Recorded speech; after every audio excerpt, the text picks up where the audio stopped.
Hello friends, आपका स्वागत है आपके चैनल ब्रेन फूड में। जैसा कि आप जानते हैं कि हमारा जो हिंदी का जो वो है ना, हमने जो हिंदी जीई सब्जेक्ट था उसको कंप्लीट कर लिया। इसके बाद मैं आपको एजुकेशन का स्टार्ट करवाने वाली हूँ। एजुकेशन के भी हमने जो चैप्टर आपका फर्स्ट था शिक्षा में संचार के रूप, उसमें हमने मौखिक, गैर मौखिक, लिखित और औपचारिक और गैर औपचारिक इन सब के बारे में पढ़ा था कि मीडिया की जो मतलब कि जो शिक्षा में संचार के जो साधन यूज़ किए जाते हैं। फिर हमने जो सेकंड चैप्टर था आपका प्रदर्शन कला और दृश्य कला के माध्यम से शैक्षिक संचार, इसके बारे में भी हमने पढ़ लिया है। और जो आपका थर्ड फोर्थ था, एक तो मास मीडिया इन एजुकेशन जो प्रिंट मीडिया में था, और फिर हमने इलेक्ट्रॉनिक और डिजिटल मीडिया के अंदर जो मास मीडिया इन एजुकेशन था इसको पढ़ चुकी हैं। अब जो इस वीडियो में है, हम कौन सा आपका चैप्टर कंप्लीट करने वाले हैं, जो फिफ्थ चैप्टर आपका शैक्षिक गतिविधियों के लिए डिजिटल मीडिया और उसके प्रकार और उसके उपयोगों के बारे में हम क्या करने वाले हैं, डिस्कस करने वाले हैं। इसमें हम ये जानेंगे कि आपका जो डिजिटल मीडिया, पहले तो हम ये जानेंगे कि डिजिटल मीडिया होता क्या है। वैसे तो मैंने आपको ये जो लेसन 4 था उसमें भी आपको बताया था कि डिजिटल मीडिया और इलेक्ट्रॉनिक मीडिया आखिर में है क्या। तो इसमें भी हम पहले यही जानेंगे कि जो डिजिटल मीडिया, क्योंकि जब तक हम उस वर्ड को नहीं जानते कि वो है क्या, तो हम उसके आगे हमारे पढ़ने का कोई फ़ायदा नहीं होता। तो यही चीज़ें पहले हम जानेंगे कि डिजिटल मीडिया है क्या। फिर हम जानेंगे कि जो शिक्षा के अंदर डिजिटल मीडिया का यूज़ किस टाइप से किया जा रहा है और इसके क्या उपयोग हैं। फिर हम देखेंगे कि जो डिजिटल मीडिया के अंदर जो उनके टूल्स आते हैं वो क्या है, फिर उन टूल्स के जो मतलब उसका उपयोग किस तरीके से किया जाता है, और जो शिक्षा के अंदर जब डिजिटल मीडिया का यूज़ किया जाता है, डिजिटल शिक्षा के क्या क्या लाभ होते हैं और क्या क्या हानियाँ, इनके बारे में हम इस वीडियो में डिस्कस करने वाले हैं। तो आपको मैंने एक ओवरव्यू दे दिया कि हम किस टाइप से एक एक स्टेप करके पढ़ने वाले हैं। तो आइए अब हम इस वीडियो को स्टार्ट करते हैं। अब देखते हैं कि जो डिजिटल मीडिया है वो है क्या। तो जैसे कि मैंने आपको लेसन 4, जैसे कि मैंने आपको बताया था कि चैप्टर 4 में भी हमने पढ़ा था कि डिजिटल मीडिया है क्या, तो ऐसे ही इसमें भी हम देखेंगे कि डिजिटल मीडिया का क्या अर्थ है। अगर वो चैप्टर किसी ने नहीं देखा होगा तो अगर वो यहाँ से भी पढ़ता है तो आपको समझ में आ जाएगा।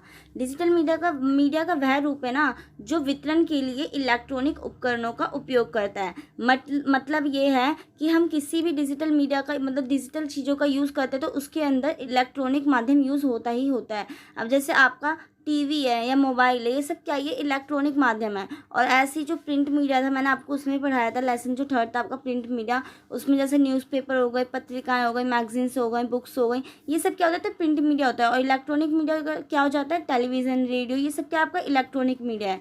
तो वही चीज़ है कि जब हम डिजिटल मीडिया का वह रूप होता है ना जो वितरण के लिए क्या करता है, जो इलेक्ट्रॉनिक उपकरणों का उपयोग करता है। और मीडिया के इस रूप को इलेक्ट्रॉनिक उपकरण के माध्यम से बनाया, देखा और संबोधित और वितरित किया जाता है। कि जो ये मीडिया है ना, एक तरीके से इलेक्ट्रॉनिक टाइप से ही है, बट इसके अंदर इलेक्ट्रॉनिक उपकरणों का यूज़ करके ही इस मीडिया को क्या किया जाता है, इस मीडिया के थ्रू हम क्या करते हैं, किसी चीज़ को देख पाते हैं, संबोधित करते हैं, वितरित करते हैं, अपनी जानकारियों को क्या करते हैं, विस्तार करते हैं। ये इस टाइप का मीडिया होता है। और डिजिटल मीडिया के उदाहरण में मैं आपको बता देती हूँ कि कोई भी सॉफ्टवेयर हो गया या डिजिटल इमेज हो गई या डिजिटल वीडियो हो गई, चाहे आप मान लो कि आपका जो न्यूज़पेपर है, अगर आप उसको डिजिटल तौर पे अगर मोबाइल पे देखते हैं तो क्या हो जाता है, वो डिजिटल हो जाता है, ना कि क्या वो क्या रहता है, प्रिंट मीडिया के वो उसमें नहीं आएगा, फिर वो किस टाइप का हो जाएगा, डिजिटल मीडिया हो जाता है। वैसे वीडियो गेम्स हो गई या वेब पेज, या आप कितने भी मोबाइल्स के अंदर जितने भी ऐप्स यूज़ करती हैं, सारी के ही डिजिटल मीडिया के ही अंदर आती हैं। कोई भी वेबसाइट हो गई या सोशल मीडिया या डिजिटल डाटा या डेटाबेस, डिजिटल ऑडियो या MP3 इलेक्ट्रॉनिक दस्तावेज या इलेक्ट्रॉनिक बुक्स, मैंने जैसा कि आपको बताया कि अगर न्यूज़पेपर को भी आप मोबाइल के अंदर पढ़ते हैं तो वो क्या एक डिजिटल ही रूप है उसका। फिर इलेक्ट्रॉनिक बुक्स भी हो गई, जो हम बुक्स अगर आप देखते हैं कि PDF के तौर पे आजकल हम बहुत सी चीज़ों का इसका यूज़ करते आते हैं। ओके। फिर डिजिटल मीडिया अक्सर प्रिंट मीडिया के विपरीत होता है, जैसा कि मैंने आपको विपरीत होता है कि जो डिजिटल मीडिया है वो प्रिंट मीडिया के बिल्कुल अपोजिट है। जो प्रिंट मीडिया वो लिखी हुई रूप में होती है, लिखित रूप में आपको प्राप्त होती है, एक उसका क्या होता है, हार्ड कॉपी होती है आपके पास। बट जो डिजिटल मीडिया होता है वो उससे क्या है, बिल्कुल अपोजिट है। वो इसमें क्या किया जाता है, इलेक्ट्रॉनिक उपकरणों का यूज़ करके ही इसको क्या करा जा सकता है, इस चीज़ का यूज़ किया जा सकता है। चाहे वो फ़ोन हो आपका, चाहे वो इलेक्ट्रॉनिक्स बुक्स हो गई, चाहे वो वीडियो गेम्स हो गए, चाहे वो आपकी कोई भी चीज़ हो गई, जैसे कि मैंने आपको बताया। ओके। फिर जो ये इसमें जो जैसे कि आपको पता है कि जो ये प्रिंट मीडिया उसके अंदर क्या क्या आती हैं, किताबें, समाचार पत्र, पत्रिकाएं और अन्य पारंपरिक और एनालॉग मीडिया जैसे फोटोग्राफिक हो गई, फिल्म्स या ऑडियो टेप या वीडियो टेप, ये सब क्या है, ये सब प्रिंट मीडिया के ही एग्जाम्पल हैं। अब डिजिटल मीडिया का समाज और संस्कृति पर व्यापक और डिजिटल प्रभाव पड़ा है। जैसे कि आप देख ही रहे हैं कि आज के टाइम पे अगर आप देखेंगे हर चीज़ क्या हो चुकी है, डिजिटली हो चुकी है। हर चीज़ चाहे कुछ भी हो, आजकल आप किस चीज़ का यूज़ करते हैं इन सब चीज़ों के लिए, किसी ऐप्स का, या किसी अगर आपको कोई सूचना ही भेजनी है तो भी आप किस चीज़ का यूज़ कर रहे हैं, ऐप्स का यूज़ कर रहे हैं। जैसे आप व्हाट्सएप यूज़ करते हैं, उसके थ्रू अपने संचार करते हैं। कैसे संचार होता है? संचार का मतलब मैंने आपको बता रखा है कि किसी भी व्यक्ति से अगर हम अपनी बातों को व्यक्त कर रहे हैं, अपनी बातों को एक्सप्रेस कर रहे हैं, वही संचार होता है। और जनसंचार एक बड़े लेवल पे होता है और संचार एक छोटे लेवल पे होता है, ये चीज़ होती है। तो वही चीज़ है कि जो डिजिटल मीडिया का समाज और संस्कृति पर व्यापक और जटिल प्रभाव पड़ रहा है। जैसे कि मैंने आपको व्हाट्सएप का एग्जाम्पल दिया, ये भी तो एक डिजिटल मीडिया है ना। ये आजकल हम अगर सूचना का विस्तार मतलब संचार करना भी पड़ता है, सूचना को इधर से उधर भेजना भी पड़ता है, तो हम व्हाट्सएप के थ्रू भेज देते हैं। आजकल ना ही लेटर्स चलते हैं, ना ही जो आप पहले देखते थे कि चिट्ठियाँ भेजी जाती थी, ये सब कोई वर्क नहीं होता, ना ही पत्र लेखनी कुछ नहीं दिया जाता। आजकल डिजिटली तौर पे हम ईमेल कर देते हैं, व्हाट्सएप कर देते हैं, या फेसबुक के थ्रू भी मैसेज दे देते हैं, इंस्टाग्राम के थ्रू, इन सब के थ्रू भी क्या करते हैं हम इन सब चीज़ों का यूज़ करके हम डिजिटल मीडिया का ही यूज़ करते हैं। तो ये चीज़ यही बताया गया है कि जो डिजिटल मीडिया है ना, आज के समाज पे है ना और संस्कृति पे अपना क्या कर रहा है, एक व्यापक मतलब एक वास्ट लेवल पे अपना एक तरीके से प्रभाव छोड़ रहा है। और डिजिटल मीडिया की सर्वव्यापकता और समाज पर इसके प्रभाव से पता चलता है कि हम औद्योगिक इतिहास में एक नए युग की शुरुआत कर रहे हैं। कि हम मतलब इन सब का जो ज़्यादा से ज़्यादा यूज़ हो रहा है, तो इसी से हमें क्या पता चलता है कि जो औद्योगिक इतिहास में हम किसका कर रहे हैं, एक तरीके से नए युग का आरंभ कर रहे हैं, और जिसे सूचना युग भी कहा जाता है। इस टाइम की जैसे कि जो नए नए युगों का ये जो एक तरीके से वो हो रहा है, डिजिटली हम जो चीज़ों का यूज़ करते हैं, तो इसलिए इसने क्या कहा है कि इस टाइम की जो पीरियड है उसको हम क्या कह सकते हैं, सूचना युग भी कहा जाता है। और शायद एक कागज रहित समाज की ओर ले जा रहा है। जैसे कि मैंने आपको बताया कि आजकल कागज़ और इन सब प्रिंट मीडिया का तो बहुत ही कम दौर चल रहा है, परंतु जो प्रिंट मीडिया है फिर भी उसने अपनी एक तरीके से छाप बनाई हुई है। तो वही चीज़ का है कि जो कागज़ रहित की ओर हमें लेके जा रहा है, मतलब कागज़ के बिना हम अपनी ज़िंदगी को क्या कर रहे हैं, एक तरीके। अब आप पहले देखते हैं, अभी आप अगर आपने 10th का एक चैप्टर पढ़ा होगा, उसमें एक स्टोरी भी थी कि जो अब अगर कुछ टाइम बाद और क्या होगा कि आपको सब चीज़ डिजिटली मिलेंगी, मतलब कंप्यूटर पे आपकी स्टडी होगी, आपकी बुक्स भी कंप्यूटर वाइज होंगी। या अब जैसे हम पढ़ते हैं जो बुक्स पेजेस को पलट कर पढ़ते हैं, परंतु अब आगे आने वाले जो पीरियड्स होंगे, आपका जो फ्यूचर होगा एक तरीके से कैसा होगा, और ज़्यादा डिजिटली होगा। तो यही चीज़ कहा गया है कि ये हमें किस तरफ लेके जा रही है, एक कागज़ रहित समाज की ओर लेकर जा रही है, जिसमें सभी मीडिया का उत्पादन और उपभोग कंप्यूटर पे ही किया जाता है। जैसे कि आपको मतलब पता ही चला कि जो विश्व है वो तेजी से बदल रहा है, और इसके विभिन्न क्षेत्र इस परिवर्तन से क्या हो रहे हैं, प्रभावित हो रहे हैं। शिक्षा क्षेत्र भी इन परिवर्तनों से अछूता नहीं है। जैसे कि आप जान रहे हैं कि हर एक मतलब एक चीज़ों पर क्या होता है, इन चीज़ों का क्या होता है, प्रभाव पड़ता ही है। तो यही चीज़ बोला गई है कि जो विश्व है ना वो तीव्र गति से बदल रहा है, और इसके विभिन्न क्षेत्र पर क्या होता है, इसका प्रभाव पड़ता है। और उसी प्रकार से जो हमारा एजुकेशन है, जो हमारी शिक्षा है, उस पर भी इसका प्रभाव ऐसा नहीं है कि मतलब शिक्षा अछूती रह गई है, मतलब उससे हिट नहीं करा है, वो भी उसको क्या कर रहा है, एक तरीके से उसको भी प्रभावित कर रहा है। शिक्षा के क्षेत्र को भी डिजिटल मीडिया जो प्रभावित कर रही है, और पहले इसे कहीं अधिक तेजी से बदल रहा है। विभिन्न डिजिटल लर्निंग प्लेटफॉर्म के विकास का शैक्षिक दृष्टिकोण और रणनीतियों पर बड़ा प्रभाव पड़ा है। आपको पता है कि डिजिटल लर्निंग आगे से जो प्लेटफॉर्म हो रहे हैं, उसका हमारी जो शिक्षा के ऊपर कितना बड़ा प्रभाव पड़ा है। और जो ये कोविड का समय चल रहा था, इस टाइम पे तो और ज़्यादा जो है क्या हो रखा है, डिजिटल मीडिया का ही दौर चल रखा था। तो यही चीज़ है कि इसका बहुत अधिक प्रभाव हमारे शैक्षिक दृष्टिकोण पर भी क्या हुआ है, पड़ा है। और अतः पारंपरिक शिक्षा विधियों को पीछे का शीट पर रख दिया है। मतलब जो हमारी पारंपरिक शिक्षा थी, जो हम ओनली जो आपके टाइम पे मतलब एक तरीके से चल रही हैं, ये क्या होती थी पहले के टाइम पे, जब हम 6th 7th या 4th 5th क्लास में थे, उस टाइम पे क्या होता था कि बोर्ड पर टीचर पढ़ाती थी और मतलब समझाती थी, और वहाँ पे हमें सिर्फ वो बोलकर हमें समझा पाती थी। परंतु आजकल ऐसा हो रहा है कि डिजिटली क्या होने लग गया, आजकल आपको इमेज के थ्रू, आपको टीवी के थ्रू, मतलब हर एक विजुअलाइजेशन टाइप का आपको दिखाकर फिर पढ़ाया जाता है। तो यही चीज़ है। या तो फिर कोविड के थ्रू आपको देख रहे हैं कि जूम के पर क्लास लेनी टीचर्स, तो ये सब क्या है कि डिजिटल मीडिया की ओर तो हमारा जो समाज है वो क्या हो रहा है, अग्रसर हो रहा है। तो यही चीज़ें हैं, वह प्रतिदिन सीखने की प्रक्रिया में नए आयाम को जोड़ रहे हैं।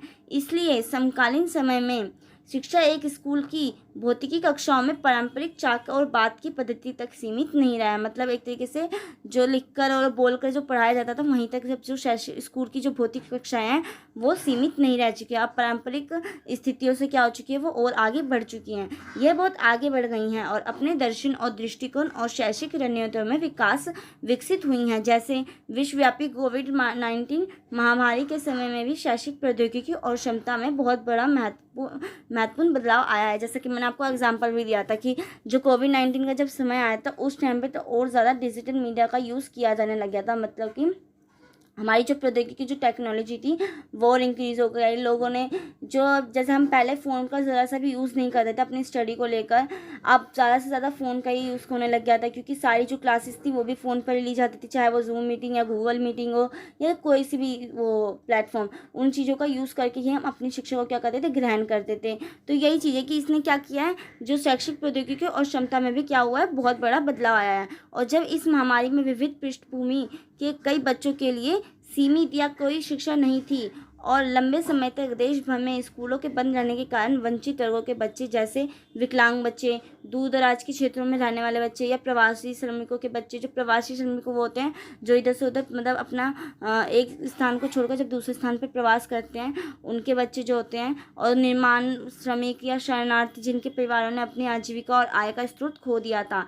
जीवन के हर पहलू के साथ उनकी शिक्षा की गंभीर रूप से क्या हुई थी, प्रभावित हुई थी। और अतीत में लंबे समय तक स्कूल बंद रहने के साक्ष्य से भी पता चलता है कि इस तरह के व्यवधान बच्चों के जीवन के लिए मतलब एक तरीके से पीछा कर सकता है। जो ये स्कूल बंद होने का, इससे क्या होता है कि जो मतलब इस टाइप के जो बच्चे थे विकलांग, चाहे वो दूर दराज के रहने वाले बच्चे थे या चाहे वो श्रमिक के बच्चे थे, इन सब के जो शिक्षा के ऊपर भी क्या हुआ था, एक तरीके से बहुत अधिक प्रभाव पड़ा था।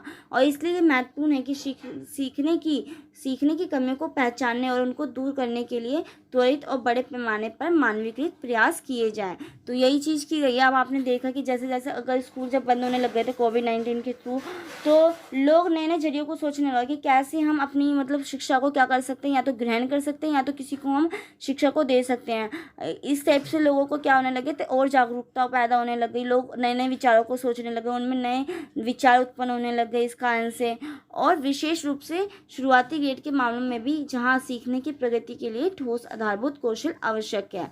तो यही चीज़ हुआ था। फिर जो डिजिटल मीडिया है ना, वो नवीनतम प्रगति पर मतलब तरीके से और मल्टीमीडिया के रूपों में से एक है। गार्डिनर जो 2002 के अनुसार मीडिया के उपयोग का विस्तार स्मृति और भाषण से पढ़ने लिखने और टेलीफोन और रेडियो से इंटरनेट मल्टीमीडिया तक हो गया है। मतलब जो पहले सिर्फ ओनली हम याद रख के भाषण मतलब बोलकर जो अपनी शिक्षाओं को बताते थे, अब वो कहाँ तक पहुँच गए हैं, वो टेलीफोन, रेडियो तथा इंटरनेट तक मल्टीमीडिया तक हो गया है। और उनके 4 पीढ़ियों के आसपास मीडिया के इतिहास को क्या किया गया, व्यवस्थित किया गया। अब आप देखना कि कैसे कैसे पहले के टाइम पे क्या क्या कैसे कैसे एक तरीके से जो हमारे जो शिक्षा के अंदर जो यूज़ किए जाते थे उन सबको कैसे कैसे चेंज किया गया है। उनकी जो पहली पीढ़ी है, जैसे कि स्मृति और भाषण, कि पहले ओनली हमें याद रखना या तो माइंड में अपने मतलब याद करके या हम किसी को बातों के थ्रू व्यक्त करिए, जैसे हमारे क्लासेस में भी होता था पहले के टाइम पे कि बोलकर टीचर पढ़ाती थी और हम सुनते थे ये चीज़।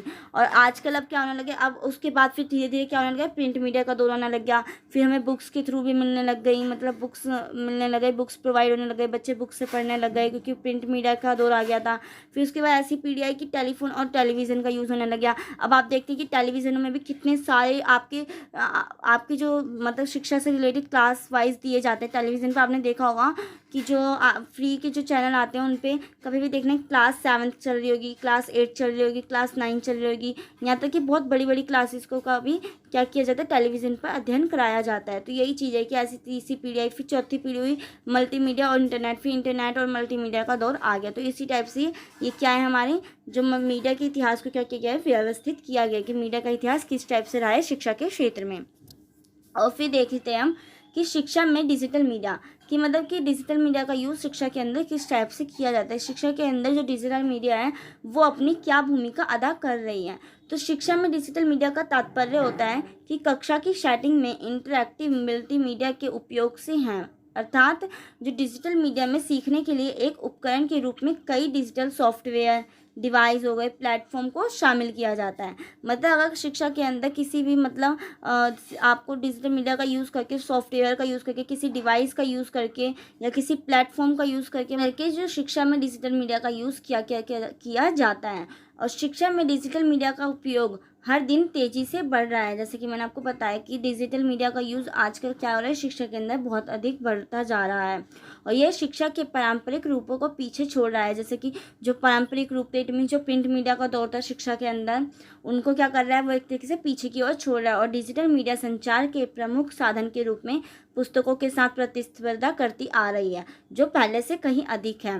मतलब आप देखते हैं कि अगर आजकल जो बच्चों की जो या तो माइक्रोसॉफ्ट टीम पे या चाहे जूम पे जो क्लासेस होती हैं, जैसे आप कॉलेजेस वाले जो बच्चे होते हैं उनकी तो माइक्रोसॉफ्ट टीम पे क्लासेस होती हैं या जूम पर या गूगल मीट पे, इन सब की क्लासेस होती हैं। तो आपने देखा होगा कि टीचर अब बच्चों को बुक कैसे शो किए जाए, तो एक तरीके से हम जो प्रिंट मीडिया का ना होकर जो इलेक्ट्रॉनिक मीडिया के अंदर जो बुक्स होती हैं, इलेक्ट्रॉनिक बुक्स, उनका यूज़ करके क्या होता है, बच्चों को पढ़ाया जाता है। तो यही चीज़ें हैं कि क्या कर रहा है, ये पुस्तकों को पीछे की ओर मतलब पुस्तकों से क्या करता है, प्रतिस्पर्धा करते हैं, जो पहले से कहीं अधिक है। और शिक्षा का यह रूप धीरे धीरे शिक्षा के पारंपरिक रूपों का मुकाबला कर रहा है, जो शिक्षार्थियों के बीच व्यापक ज्ञान निर्माण के लिए विविध मल्टीमीडिया अनुभव प्रदान करते हैं। और डिजिटल मीडिया कई interactive digital application, software, tools, device या गेम्स, क्विज, सोशल प्लेटफॉर्म का उपयोग है। इसका उपयोग शिक्षा में विभिन्न रूपों जैसे ईमेल, संदेश, वीडियो या वेबसाइट हो गई, या फोटो या स्लाइड शो, शिक्षा को सभी शिक्षार्थियों के अधिक सुलभ, न्यायसंगत और गुणात्मक बनाने के लिए क्या क्या किया जाता है। अब देखते हैं कि कैसे कैसे यूज़ किया जाता है। मतलब कि अब जैसे डिजिटल क्लासरूम्स हो गए, इनका यूज़ भी क्या किया जाता है, डिजिटल तौर पे शिक्षा के क्षेत्र में किया जाता है। डिजिटल क्लासरूम शब्द उन कक्षाओं पर लागू होता है जो छात्रों को जानकारी प्रदान करने के लिए आधुनिक उपकरण और तकनीकी का इस्तेमाल करते हैं। मतलब कि न्यू जो इक्विपमेंट्स होते हैं और टेक्नोलॉजी होती है उनका यूज़ किया जाता है और नए पाठ सिखाने के लिए वह जानकारी का उपयोग का उपयोग ऑनलाइन व पारंपरिक कक्षा में अपने शिक्षकों और साथी छात्रों के साथ करते हैं। मतलब ये जो मतलब है ना, जब मतलब इन चीज़ों का यूज़ है ना, जो जैसे डिजिटल क्लासरूम के अंदर इन डिजिटल चीज़ों का यूज़ करके ही क्या किया जाता है, बच्चों को पढ़ाने के नए नए मेथडों को देखा जाता है। मतलब मान लो कि आपको कुछ जैसे कि आपका कुछ डेमोक्रेटिकली कुछ दिखाकर आपको कुछ समझाने की कोशिश की जाए, इस टाइप से डिजिटल क्लासरूम के अंदर इन सब चीज़ों का ही यूज़ किया जाता है। तो यही चीज़ें हैं कि आधुनिक उपकरण का यूज़ और टेक्नोलॉजी का इस्तेमाल करके ही डिजिटल क्लासरूम के अंदर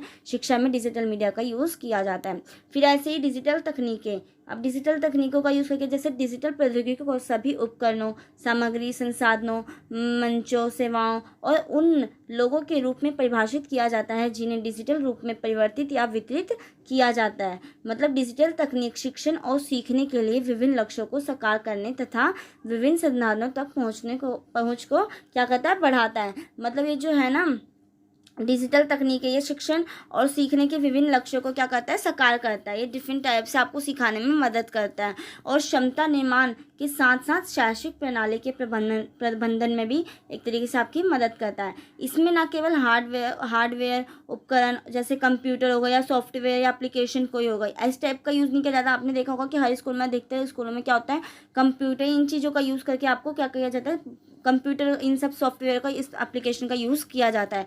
बल्कि इसमें क्या होता है, इंटरैक्टिव डिजिटल सामग्री जैसे इंटरनेट हो गए, रेडियो हो गई, टेलीविज़न के थ्रू भी बच्चों को आपने देखा होगा स्कूलों के अंदर क्या की जाती है, पढ़ाई करवाई जाती है। तो यही चीज़ है कि इसके ना ओनली कंप्यूटर और सॉफ्टवेयर का यूज़ करके नहीं, इसके अतिरिक्त टेलीविज़न, रेडियो या इंटरनेट या सेवाएँ या वेब आधारित सामग्री भंडारण, शिक्षा प्रबंध प्रणाली और प्रबंधन सूचना प्रणाली में क्या किया जाता है, शामिल है। तो यही चीज़ें, इन सब चीज़ों का, इन डिजिटल तकनीकों का यूज़ करके क्या किया जाता है, शिक्षा में डिजिटल मीडिया का यूज़ किया जाता है। फिर ऐसे ही सूचना और संचार प्रौद्योगिकी, जो आपकी जो इंफॉर्मेशन कम्युनिकेशन टेक्नोलॉजी है, कौन सी, ICT, इट मीन्स क्या होता है, इंफॉर्मेशन कम्युनिकेशन टेक्नोलॉजी, जो आपकी प्रौद्योगिकी है, सूचना और संचार प्रौद्योगिकी के लिए आमतौर पर इस्तेमाल किए जाने वाला जो शब्द है ना, इसके अंतर्गत शिक्षा में डिजिटल मीडिया का मुख्य निहितार्थ यह है कि यह शिक्षकों और प्रशिक्षकों को आपसी सम्मान और पारंपरिकता के आधार पर संवाद में क्या होता है, संलग्न होने का अवसर प्रदान करता है। इसके अंदर एक तरीके से जो शिक्षक होते हैं वो अपने अपनी बातों को क्या कर पाते हैं, व्यक्त कर पाते हैं, अपनी जो संवाद होते हैं उनका क्या करते हैं, एक दूसरे से वो कर पाते हैं, साझा कर पाते हैं। तो यही चीज़ है कि सूचना और संचार प्रौद्योगिकी के अंदर ऐसे ही किया जाता है। जो आईसीटी, आपकी आईसीटी भी डिजिटल मीडिया का प्रौद्योगिकी के लिए आमतौर पर इस्तेमाल किए जाने वाला क्या है, ये शब्द है। हम इसको क्या कह देते हैं, आईसीटी भी कह देते हैं। तो यही चीज़ है कि इसके अंदर शिक्षकों और प्रशिक्षकों को आपसी सम्मान और पारंपरिकता के आधार पर संवाद में संलग्न होने का अवसर प्रदान करता है। ये आपको एक तरीके से अपने संवाद को व्यक्त करने का क्या करता है, आपको अपॉर्चुनिटी देता है। इसमें टेलीविज़न हो गया, चाहे वो रेडियो हो गया, हैंडलाइट डिवाइस या विभिन्न संचार तकनीकी जैसे टेलीफोन हो गया, नेटवर्क जैसी तकनीकों का भी विस्तृत श्रृंखला इसमें क्या होती है, शामिल होती है। आप देखते हैं कुल मिलाकर जो तकनीकी विकास का उद्देश्य होता है ना, वो क्या होता है, जो टेक्नोलॉजी का जो विकास होता आ रहा है उसका उद्देश्य क्या है, छात्रों के जीवन में छात्रों को प्रौद्योगिकी के सकारात्मक उपयोग में मार्गदर्शन करना, ताकि वह अपने भविष्य के काम के लिए क्या कर सके और अधिक पूर्ण जीवन प्राप्त कर सके, या दुनिया को बेहतर जगह बनाने के लिए क्या कर सके, नवीन सोच पैदा कर सके। क्योंकि हम इन नई नई टेक्नोलॉजी का यूज़ करते हैं तो लोगों के अंदर नए विचार भी उत्पन्न होते हैं। जैसे कि मैंने आपको बताया था कि कोविड टाइम के जब ये शिक्षा प्रणाली में मतलब एक तरीके से जब स्कूल्स बंद हो गए थे तो कैसे कैसे लोगों ने विचारा कि कैसे हम लोगों को शिक्षा प्रदान करें। तो यही चीज़ है कि जो टेक्नोलॉजी है, जब टेक्नोलॉजी विकसित होती है तो उसको यूज़ करने के बारे में जब लोग सोचते हैं तो उनमें क्या होता है, नवीन सोच ही क्या उत्पन्न होती है, और भविष्य मतलब उनके जो उनको एक तरीके से बेहतर सोचने के लिए वो और आगे की ओर अग्रसर करती है छात्रों को। आप देखते हैं कि जो शिक्षा में डिजिटल मीडिया के क्या क्या प्रकार हैं, मतलब जो शिक्षा के अंदर डिजिटल मीडिया के जो टूल्स हैं उनका यूज़ देखेंगे कि जो उनके डिजिटल मीडिया के जो टूल्स हैं उनका यूज़ जो शिक्षा के अंदर किस टाइप से किया जाता है। चाहे वो आपको कोई सा भी प्लेटफॉर्म हो गया, चाहे वो गूगल स्लाइड हो गई, चाहे वो कोई सी भी यूट्यूब हो गया, चाहे टेलीविज़न हो गया, चाहे वो रेडियो हो गया, इन सब का यूज़ शिक्षा के अंदर किस टाइप से किया जाता है। तो यही चीज़ है इनके उसके अंदर।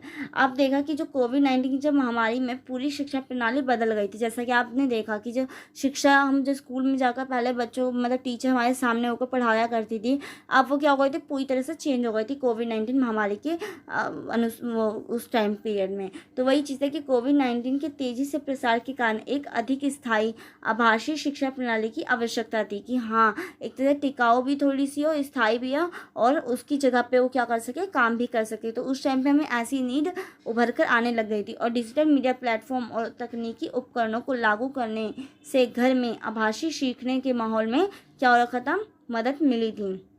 यह महामारी एक सीखने की नई शैली का निर्माण कर रही थी। एक तरीके से जब ये महामारी आई तो ये हमारी सीखने की एक नई शैली का ही तो निर्माण कर रही थी ना। हम जो पहले वैसे ही ओनली पढ़ते थे, स्कूल जाते थे, टीचर हमें पढ़ाया करती थी, फिर होमवर्क देती थी, हम घर पे आके करते थे। परंतु इस महामारी ने क्या किया कि लोगों के सीखने की एक नई शैली का भी क्या किया, निर्माण किया। अब वो डिफरेंट टाइप से, चाहे आप वो पहले अब टेक्नोलॉजी का थ्रू वो टेक्नोलॉजी का यूज़ करके हम क्या करते हैं, शिक्षा को ग्रहण करते हैं। तो यही चीज़ है जो अधिक सामान्य और विश्वसनीय और लचीली होती जा रही है, तथा ऐसे विभिन्न प्रकार के डिजिटल मीडिया और प्लेटफॉर्म हैं जिनका उपयोग छात्रों को विविध समूह की बेहतर शिक्षा के लिए भी क्या किया जाता है। और शिक्षा में डिजिटल मीडिया की भी आवश्यकता और लाभों को ध्यान में रखते हुए सरकार के द्वारा हाल के दिनों में विभिन्न स्तरों पर विभिन्न नीतियाँ और कार्यक्रम की पहल भी शुरू की गई थी। जब ये देखा गया था शिक्षा के अंदर जो डिजिटल मीडिया का जो आवश्यकता है वो और ज़्यादा क्या हो रही है, ज़रूरत पड़ रही है उसके अंदर। तो जो सरकार है उसने भी क्या किए हैं, बहुत सारी नीतियाँ, कार्यक्रम और भी बहुत सारी जो है पहले स्टार्ट की हैं। तो यही चीज़ बताया गया है कि शिक्षा में डिजिटल मीडिया की आवश्यकता और लाभों को ध्यान में रखते हुए सरकार ने क्या किया था, बहुत सारी नीतियाँ और कार्यक्रम की पहल स्टार्ट की थी। आप देखते हैं जो डिजिटल मीडिया के जो उपकरण हैं वो क्या क्या हैं। पहले तो आपने देखा आर्टिफिशियल और इंटेलिजेंस, वर्चुअल रियलिटी, ऐसे। फिर क्यूज़ हो गई, गेम्स हो गई, Google slide, Google forms, cloud, Google drive, इन सब के बारे में आपको मैं डिस्कस करूँगी आखिर में ये है क्या। फिर आपको पता चलेगा कि ये जो उपकरण है जिसे इनको एक तरीके से विभाजित किया गया। फिर ऐसे ही क्या आ जाता है, LMS आ जाता है। LMS ये क्या है आपका, जैसे गूगल क्लासरूम हो गई, मूडल हो गया, गूगल मीट के साथ video calling, MS team, zoom. मैंने आपको इसको बता रखा कि LMS है क्या, मैं आपको आगे बताऊंगी कि ये है क्या। ओके। फिर ऐसी जो टीवी है, फिर यूट्यूब, शिक्षा प्रसारण, टीवी के अंदर भी आपने देखा कि कैसे बहुत सारे चैनलों को क्या किया गया है, एक तरीके से शिक्षा के क्षेत्र के लिए अग्रसर किया गया है। बहुत सारे चैनल आपके देखेंगे ना, कम से कम 20-30 चैनल होते हैं जो शिक्षा से रिलेटेड होते हैं, जो आपको दिखाए जाते हैं। ऐसी वर्चुअल लैब्स हो गई, वर्चुअल टूर्स हो गए, और फिर कॉन्सेप्ट मीटिंग, माइंड मीटिंग, और इन्फोग्राफर्स, ऐसी ऑडियो विजुअल टेलीफ्रेंसिंग, पॉडकास्ट, या रेडियो हो गया, या संदेश हो गया, या ई कंटेंट। अब ऐसे हम कुछ मेन जो टूल्स हैं, आपके कुछ महत्वपूर्ण डिजिटल जो टूल्स हैं उनके बारे में डिस्कस करते हैं। जैसे कि मैंने आपको बताया था कि मैं आपको ये बताऊंगी कि LMS है क्या, कि इसकी फुल फॉर्म क्या है, लर्निंग मैनेजमेंट सिस्टम। क्या है इसकी फुल फॉर्म? लर्निंग मैनेजमेंट शिक्षण। क्या है इसकी फुल फॉर्म? लर्निंग मैनेजमेंट शिक्षण। आपको ये पता होना चाहिए। LMS जैसे जिसके अंदर गूगल क्लासरूम, आपने इससे क्लास भी ली होंगी कितनी बार। जब कोई जो अभी 11th-12th के जो बच्चे हैं, या 9th या 8th के जो बच्चे हैं, जिनके अभी तो वैसे स्कूल खुल चुके हैं, बट इससे पहले जब स्कूल बंद थे तो इन सब चीज़ों का यूज़ किया जाता था। तो यही चीज़, आपने मूडल का नेम बहुत कम सुना होगा, तो ये इन सब चीज़ों का ही यूज़ किया जाता है। जैसे गूगल हो गए, क्लासरूम, मूडल, लिंक, वीडियो के थ्रू भी, फोटो के थ्रू भी, दस्तावेज और टेक्स्ट जो होते हैं आपके, टेक्स्ट जो लिखे रूप में अध्ययन सामग्री को साझा करने के मामले में क्या है, ये बहुत उपयोगी होता है। और इसका उपयोग मुख्यतः किस के लिए किया जाता है? निर्देश या असाइनमेंट देने के लिए भी किया जाता है, कि आप उसको किसके रूप में दे सकें, फोटो के रूप में, दस्तावेजों के रूप में, टेक्स्ट के रूप में दे सकते हैं आप इसको, इस टाइप से, जिसे वह LMS पर अपलोड करते हैं। और इस प्रकार LMS बुनियादी क्लिप और खोजपूर्ण सीखने का एक क्या है, शक्तिशाली उपकरण होता जा रहा है, और वह है भी। ऐसे ही है जो सेकंड जो डिजिटल टूल है वो क्या है?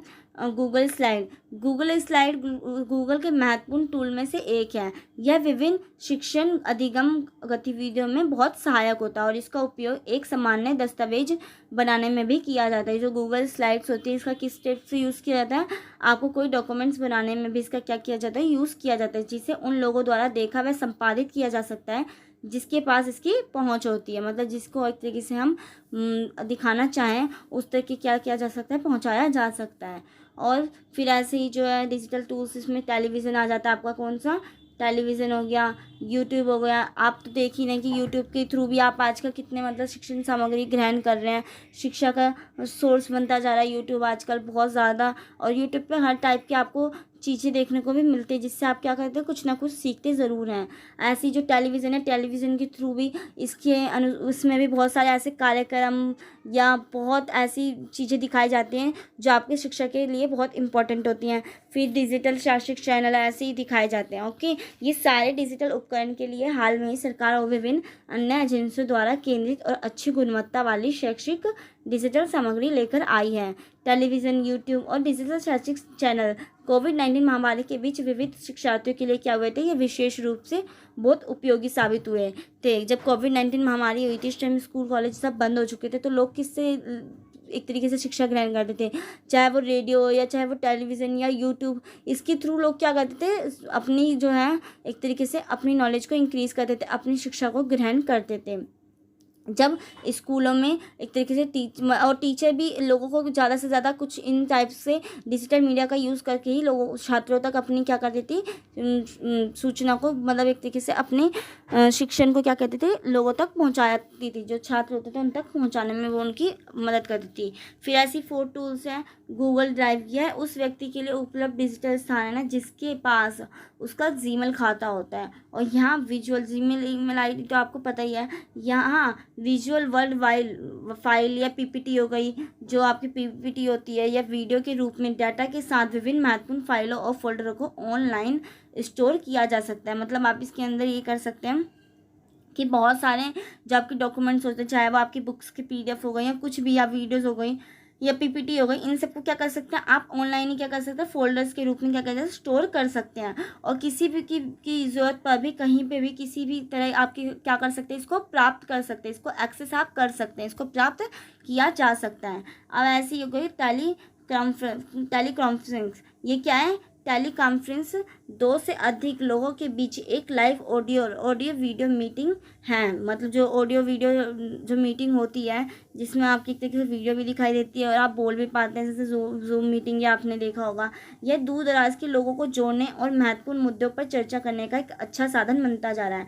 आपने देखा कि जब जूम मीट पर जब क्लासेस होती थी, उसमें क्या करते थे, एक तो आप अपनी वीडियो भी शो कर पाते थे, अपनी ऑडियो को भी बता पाते थे, आप बोल कर भी उसमें आप एक तरीके से लगता था कि हम एक दूसरे के क्या है, सामने बिल्कुल बैठे हुए हैं।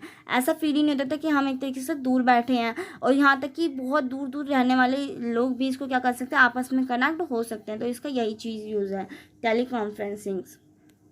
अब देखते हैं कि डिजिटल मीडिया के मतलब शिक्षा के अंदर है ना, डिजिटल मीडिया के क्या क्या लाभ है, शिक्षा में डिजिटल मीडिया के क्या क्या लाभ है, इन सब के बारे में देखते हैं।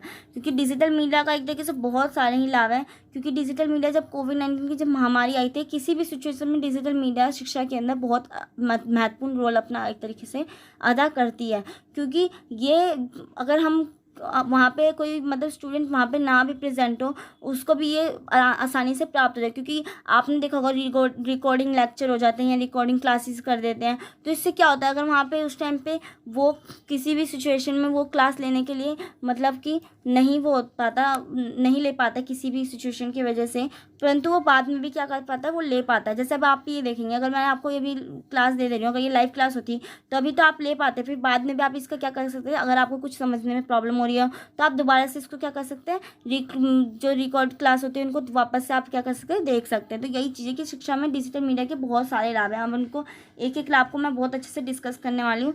तो आप इसको हम आगे बढ़ते हैं। जैसा कि आपने देखा कि जो शिक्षा में डिजिटल मीडिया का महत्व क्या हो रहा है, दिन प्रतिदिन कितना बढ़ता जा रहा है। जैसे कि आपने देखा भी कि शिक्षा के अंदर डिजिटल मीडिया का यूज़ तो और ज़्यादा होता जा रहा है जब से 2020 के बाद से, जब से कोरोना आया है फरवरी के टाइम से।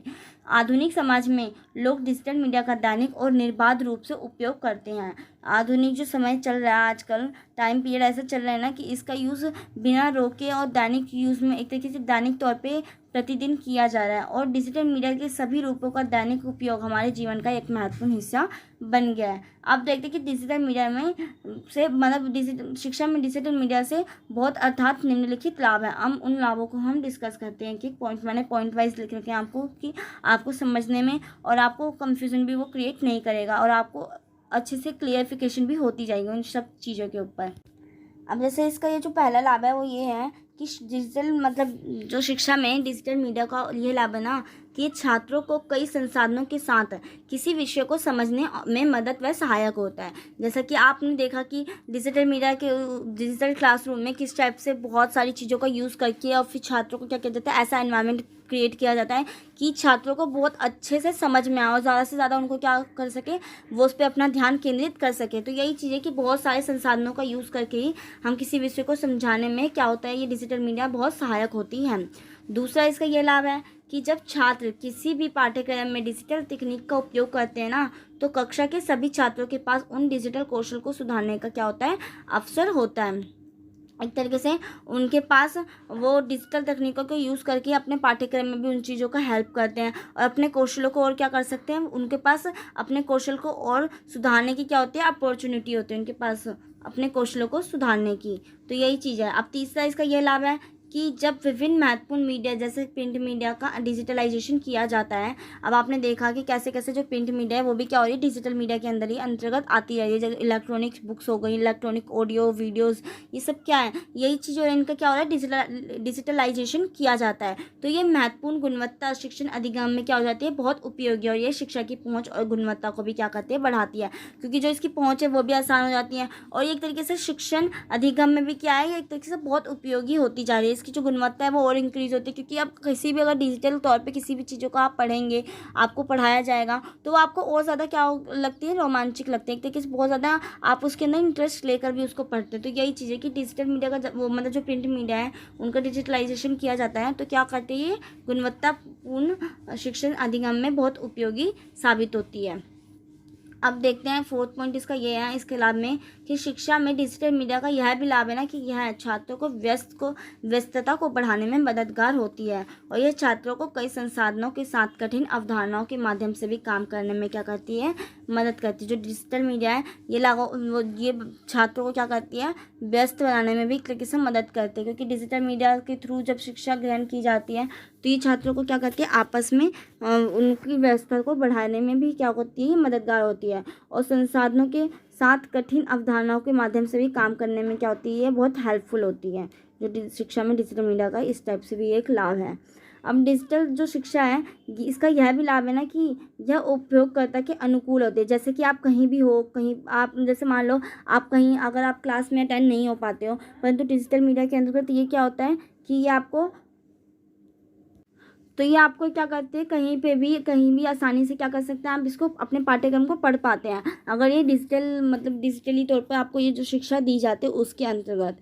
परंतु वही पहले क्या होता था कि अगर आप क्लास में अटेंड नहीं हो पाते तो अगले दिन जाकर आपको टीचर से पूछना पड़ता था। यही चीज़ है आपके टाइम पे क्या होता है कि हम कहीं पे भी किसी भी सिचुएशन में हो, अगर हम उस टाइम पे वो चीज़ अगर मान लो हम क्लासरूम में नहीं जा पाते हैं तो हम उसको पढ़ना चाहते हैं तो आप कहीं भी इसको क्या कर सकते हैं, आसानी से पढ़ सकते हैं। आप यात्रा के दौरान भी उसको सीख सकते हैं। यहाँ तक कि आप किसी कारणवश आप कुछ दिन कक्षा में उपस्थित नहीं भी हो पाते, फिर भी आप आप स्कूल की वेबसाइट से कक्षा की सामग्री और फाइल्स को क्या कर सकते हैं, डाउनलोड कर सकते हैं। वरना पहले के टाइम पे क्या होता था, आपको अपने फ्रेंड्स से मदद लेनी पड़ती थी ये चीज़, परंतु अब क्या होने लग गया, और कई बार क्या होता था आपके फ्रेंड्स भी उस चीज़ों को नहीं दिखाते थे, परंतु अब क्या होने लगे डिजिटल शिक्षा के दौरान कि आपको जो सामग्री है वो वेबसाइट या जो भी फाइल्स है, जो असाइनमेंट है, वो भी आप क्या कर सकते हैं, वहाँ से प्राप्त कर सकते हैं वेबसाइट की, जो स्कूल की जो वेबसाइट होती है उसके ऊपर से। तो इसका एक ये भी लाभ है। और इसका एक ये भी लाभ है कि कई बार एक छात्र अपने शिक्षक से कक्षा में ना, जैसे कि आप मान लो कि कभी कोई बच्चे होते हैं जिनका नेचर होता है कि वो अपने क्वेश्चन अगर उनको कुछ समझ नहीं आया ना तो उनको क्वेश्चन पुटअप करने में भी क्या होती है, हिचक होती है। एक तरीके से उनको अच्छा नहीं लगता, वो क्या करते हैं, एक तरीके से क्या करते हैं, शर्माने से फील करते हैं। तो यही चीज़ है कि वो क्या करते हैं, अब डिजिटल मीडिया का दौर चल गया तो ये क्या होता है ना कि लेकिन डिजिटल शिक्षण के माध्यम से क्या होता है, भले ही वह एक बार कुछ भी ना समझ पाए, परंतु फिर भी वे अपनी दुविधा को क्या कर सकते हैं, मिटाने के लिए रिकॉर्डिंग जो सत्र होते हैं उसमें शामिल हो जाते हैं। आपने देखा होगा कि आपके कॉलेजेस के जो क्लासेस थी वो क्या हो रही थी, पहले जब ऑनलाइन क्लासेस होने लग रही थी तो उसमें क्या होता था कि आपको रिकॉर्डेड लेक्चर्स भी दिए जा रहे थे कि हाँ, अगर कुछ बच्चों को नहीं समझ में आता तो वो इन रिकॉर्डेड लेक्चर को दोबारा से क्या कर सके, देख कर और प्ले करके, और वो बच्चे क्या कर सके, समझ सके। तो यही चीज़ है कि अब जो डिजिटल का दौर चल रहा है, तो इस डिजिटल शिक्षा का जो दौर चल रहा है उससे ये भी लाभ होता है कि जो बच्चे अपने प्रश्न पूछने में क्या करते हैं, झिझकते हैं, उनको भी एक तरीके से अपनी वो करके अपनी जो समस्याएं उनको वो क्या कर सकते हैं, सुलझा सकते हैं रिकॉर्डिंग जो सत्र होते हैं उनके माध्यम से। तो एक ये भी फ़ायदा है इसका। फिर एक ये फ़ायदा है कि जो डिजिटल शिक्षा के ज़रिए ना कक्षाओं को शिक्षण और अधिक मज़ेदार और संवादात्मक बन गया है। बच्चे इस प्रकार अधिक ध्यान दे रहे हैं और वह ना केवल इसे सुन रहे हैं बल्कि इसे स्क्रीन पर देख भी रहे हैं। जैसे कि मैंने आपको बताया कि आपको कितने विजुअल इफेक्ट के थ्रू समझाया जा रहा है। आजकल ऐसे जो डिजिटल क्लासरूम्स हो रही हैं कि बच्चे क्या हो रहे हैं उसमें और एंटरटेन होकर क्या करते हैं, पढ़ते हैं, उसमें बहुत अच्छे से वो क्या करते हैं, उसको समझते हैं और ध्वनि और दृश्य के माध्यम से बच्चे आसानी से क्या कर पाते हैं, सीख पाते हैं। पहले क्या होता था कि आपसे सिर्फ बोलकर समझाया जाता था, आपको कुछ भी विजुअल इफेक्ट के थ्रू नहीं समझा। अब मान लो कि आपके साइंस में अगर प्रैक्टिकल ना हो तो आप उस चीज़ों को देख कर पाए, वो आप इसको इतने अच्छे से समझ पाएंगे। साइंस में प्रैक्टिकल्स होते हैं तभी आप उस प्रैक्टिकल को करते हैं, तो आपको वो और ज़्यादा अच्छे से समझने में क्या करता है, वो आपकी हेल्प करता है। तो वैसे ही जब स्क्रीन के माध्यम से आपको वो दृश्य को दिखाकर समझाया जाता है, टेलीविजन के थ्रू, चाहे वो किसी भी डिजिटल मीडिया के थ्रू आपको समझाया जाता है, तो वो और अधिक समझने में आपको क्या होता है, वो एक तरीके से आपके लिए अच्छे होते हैं। तो यही चीज़ है। आप देखते हैं कि डिजिटल मीडिया का जो एक तरीके से डिजिटल शिक्षा के क्या क्या नुकसान है कि अब डिजिटल मीडिया का यूज़ तो आपने देखा है, वैसे तो इसके लाभ तो अच्छे ही हैं कि अगर कोई सिचुएशन होती है कि बच्चा अगर स्कूल में नहीं जा पाता तो वो तभी भी वो अपनी शिक्षा को क्या करता है, ग्रहण कर पाता है। अब इसके हम नुकसान को भी देख लेते हैं कि क्या क्या है। अब सबसे पहले इसका यह है कि ये महंगी है और यही कारण है कि ना जब हम देखते हैं कि जो अधिकांश जो अंतर्राष्ट्रीय स्कूल होते हैं ना, जो इंटरनेशनल स्कूल होते हैं या विद्यालय जिनमें शिक्षा डिजिटल है, उन स्कूलों की जो फीस होती है ना वो नियमित स्कूल की तुलना में क्या होती है, बहुत अधिक होती है, वो बहुत अधिक महंगे होते हैं। तो इसका एक ये भी नुकसान है। फिर इसका ये भी है कि इंटरनेट पर सभी जवाब आसानी से प्राप्त हो जाते हैं, जिससे बच्चों की जो रचनात्मक क्षमता है उसमें क्या हो रही है, कमी आ रही है। और बच्चे पहले के टाइम पे क्या होता था कि बच्चे, अब मान लो कि आपको किसी जो किसी भी वर्ड में क्या होता था, डिफ़िकल्टीज होती थी, तो आप पहले क्या करते थे, डिक्शनरी देख लेते, क्या कर देखते थे आप उसको, पहले डिक्शनरी देखते थे। बट अब अब बच्चे जो होते हैं वो क्या करते हैं, सीधे इंटरनेट पे सर्च करते हैं और उन वर्ड्स को देख लेते हैं, उसका आंसर, उसका वो क्या है, क्वेश्चन का आंसर क्या है, इस टाइप से। परंतु पहले बच्चे इस पर सोच विचार करते थे, पहले सोचते थे, फिर उनको समझने की कोशिश करते थे, इस टाइप से उनको अगर वो ढूंढने में भी टाइम ले देते तो उनको क्या होता था, एक तरीके से और भी वर्ड्स पे नज़र पड़ती थी, उनको याद करने में बहुत आसानी होती थी। तो यही चीज़ है कि इनमें क्या हो रहा है, इसका एक ये भी नुकसान है कि उनकी जो रचनात्मक क्षमता है उसमें क्या हो रही है, कमी आ रही है, और इससे अध्ययन में आलसी और दृष्टिकोण होता जा रहा है, एक तरीके से आलसी दृष्टिकोण होता जा रहा है। ये खराब अध्ययन की आदतों को क्या करती है, जन्म देती है। जैसे कि मैंने आपको कहा कि लोगों के अंदर आलस आता जा रहा है, अब लोग सीधे इंटरनेट पर सर्च करते हैं, उसका आंसर ले लेते हैं, हो गया काम खत्म।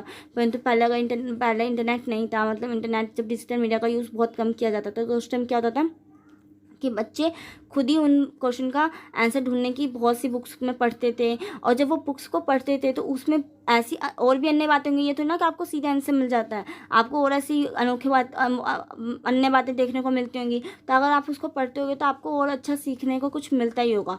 तो यही चीज़ है कि अब उनकी जो अध्ययन की जो आदतों को क्या करती है, वो एक तरीके से ख़राब करती जा रही है, जिससे बच्चों में आलसी दृष्टिकोण का विकास होता जा रहा है। तो इसकी ये भी नुकसान है।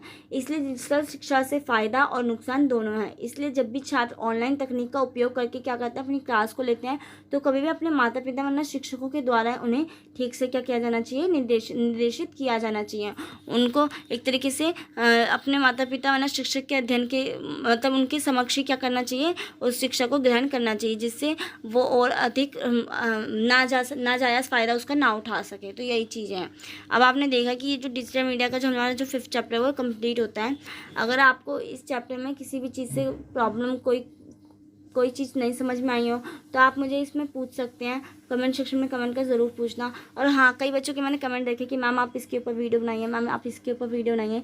तो मैं आपको पहले बता देती हूँ, मैं फ्रैंकली होकर बताती हूँ आपको, मैं इस पर अकेले ही वर्क करती हूँ, जिसके कारण है ना मैं आपको इतनी जल्दी कोई चीज़ नहीं प्रोवाइड करवा पाती। बट फिर भी जो मेरी कोशिश होती है ना कि हाँ, मैं आपको एक तरीके से आपको एक सब्जेक्ट को क्लियर करके फिर मैं आपके दूसरे सब्जेक्ट को पढ़ाऊँ, इस टाइप से मेरी पूरी कोशिश रहती है। तो मैं अब इस एजुकेशन सब्जेक्ट को भी आपको पूरा कंप्लीट करवाऊंगी, आप टेंशन फ्री हो जाइए। जैसे कि मैंने आपको हिंदी और पोल के पूरे लेक्चर कंप्लीट करवा दिया, आपने देखी होगी मेरी प्लेलिस्ट, उसमें आपको पूरे क्लासेस मिल जाएंगी, प्रोवाइड हो जाएंगी आपको पोल साइंस और हिंदी की। ऐसे ही मैं पूरी कोशिश करूँगी कि मैं आपको एजुकेशन की भी पूरी कंप्लीट करवा पाऊँ। ओके, तो अगर आपको ये वीडियो मेरी अच्छी लगती है तो प्लीज़ इसे लाइक करें और अपने दोस्तों को ज़्यादा से ज़्यादा शेयर करें कि उन तक भी जो ये वीडियो है वो पहुंच सके और उनकी भी हेल्प हो सके। और अगर आप इस चैनल पे नए हैं तो आप इस चैनल को सब्सक्राइब कर बेल आइकन को ज़रूर प्रेस करें। थैंक यू सो मच इस वीडियो को एंड तक देखने के लिए। अब हम मिलते हैं आपसे नेक्स्ट वीडियो में।